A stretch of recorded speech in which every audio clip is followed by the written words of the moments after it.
বাঘের মতো বাঘের কণ্ঠে বলবেন। বলেন সবাই মারহাবা। পারবা ইনশাআল্লাহ? এই যে পারবা? লালগেন ছোট বাচ্চা, ও যদি পারে সিরাজগঞ্জে ব্র্যান্ড তার প্রমাণ হয়ে যাবে যুবক ভাড়া, ঠিক কিনা বলো? আসো।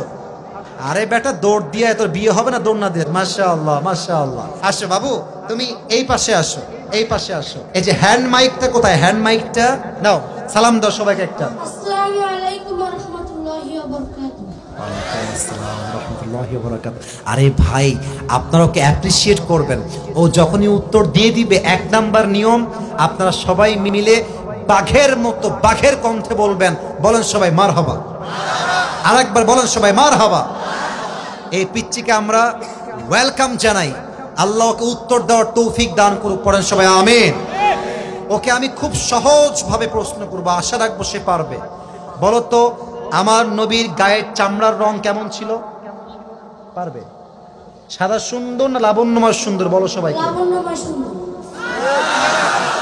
এবার বলো, আমার নবী কি দেখতে লম্বা ছিলেন, গুঠু ছিলেন, না মাঝারি গঠনের ছিলেন?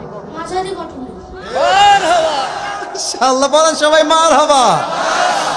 এবার বলো, আমার নবীর চেহারায় দাড়ি কি ছোট ছিল না চাপ দাড়ি ছিল?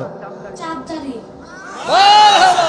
আপনারা বললেন ও পারবে, ওর গায়ের শক্তি বলছে সিরাজগঞ্জের যুবকরা, বাচ্চারা একটা বাঘের বাচ্চা এরা।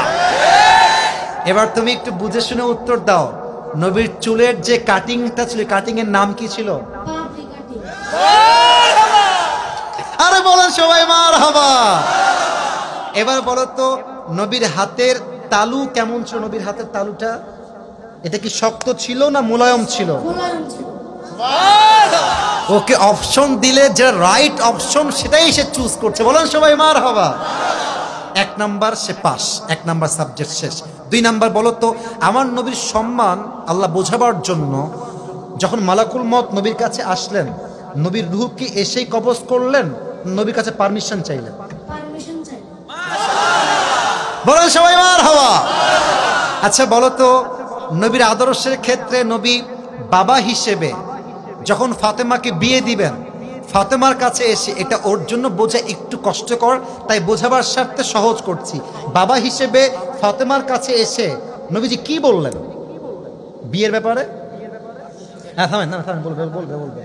এসেই বললেন বিয়ে দিয়ে দিব, না তুমি রাজি আছো কিনা মা তাই বলো, কি বলেছেন? তুমি রাজি আছো কিনা? এর চাইতে সহজ আর হতে পারে না, ঠিক কিনা বলে? আচ্ছা এবার তুমি বলো তো, নানা হিসেবে নবী কেমন ছিলেন? আমি বলার জন্য একটা হাদিস বলেছিলাম। যখন হাসান হোসাইন আসতেন নানার কাছে, হাসান আর হোসাইন সালাম দিতেন আগে না নবী নিজেকে সালাম দিতেন? নবী দিতেন। আচ্ছা এবার বলো, নবীর কাঁধে যখন হাসান আর হোসাইন উঠে বসলেন, নবীজি কি ধাক্কা দিয়ে ফেলাই দিলেন না কি করলেন? দেননি। দেন নাই। বলেন সবাই মারহাবা। তাহলে বাচ্চারা মসজিদে আসলে আমরা কি তাড়ায় দিব না আদর করব? কি করব? ও নিজেই বাচ্চা। বলেন সবাই মারহাবা।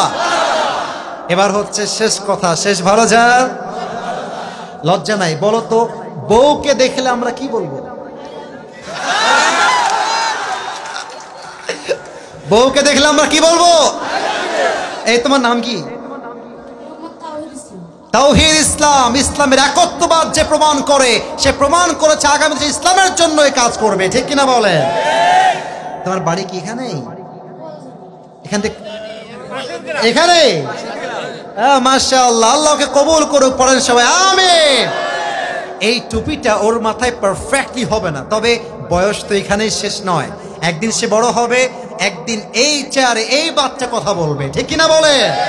আল্লাহ তাওহীদ ইসলামকে, আরে ভাই সিরাজগঞ্জের মানুষ যে আগেই বলেছিলাম সাহসী, ও কথা যখন বলেছে ওর মাঝে আমি সামান্য কোনো ভয় দেখতে পারি নাই, ঠিক কিনা বলে? আল্লাহকে ইসলামের সৈনিক হিসেবে কবুল এবং মঞ্জুর করুক। পড়েন সবাই আমিন। আমি টুপি যখন পরাবো, একজন বাঘের বাচ্চা যুবক দাঁড়িয়ে টুপি পরানোর সময় তাকবীর দিবেন। রেডি থাকেন, দেন তাকবীর দেন। কে আছেন?